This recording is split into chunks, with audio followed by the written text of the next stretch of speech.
I'm Paul Levinson, and welcome to Light on Light Through episode 277, my review of the last episode of The Last Days of Ptolemy Gray on Apple TV Plus, which was better than it could have been, but not what I'd hoped for.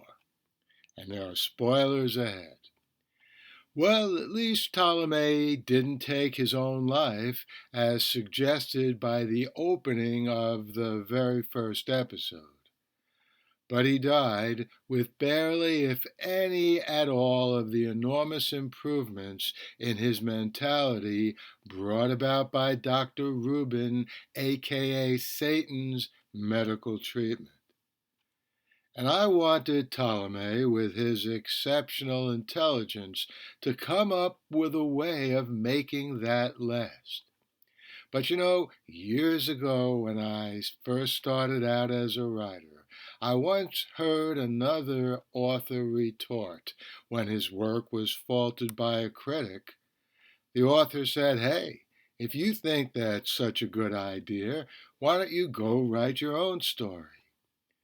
And Walter Mosley could certainly say that to me in response to what I would have liked the ending of his Ptolemy Gray story to be. And there were many enduringly beautiful and profound elements to this TV series. Again, I haven't read the book.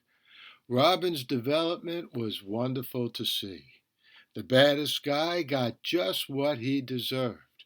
The interplay of Ptolemy's memories with the complex reality that swirled around him was handled memorably.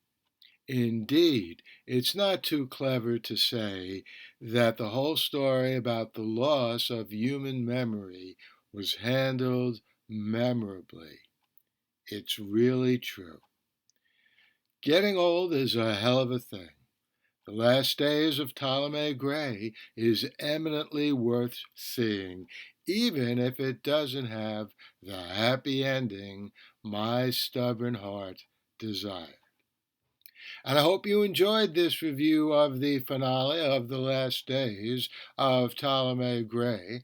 I'll be back here next week, not with another review of this fine series because it's over, but I'll be back soon with my review of, the next episode of Slow Horses. In fact, I'll be back here with a review of that very, very soon.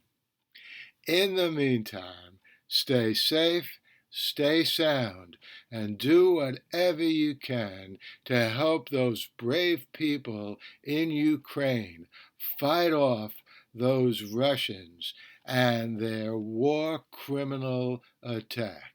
The Light on Light Through podcast.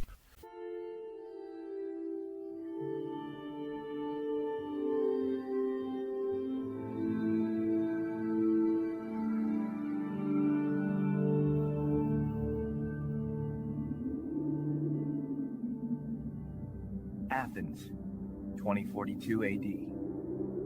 She ripped the paper in half, then ripped the halves, then ripped what was left again into bits and pieces of history that could have been.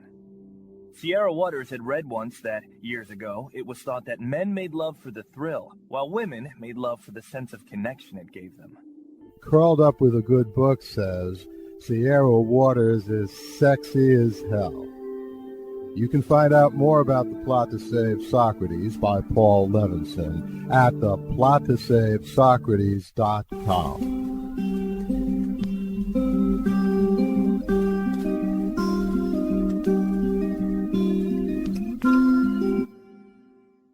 Paul Levinson spilled code about an ancient biotech war raging on in secret for centuries.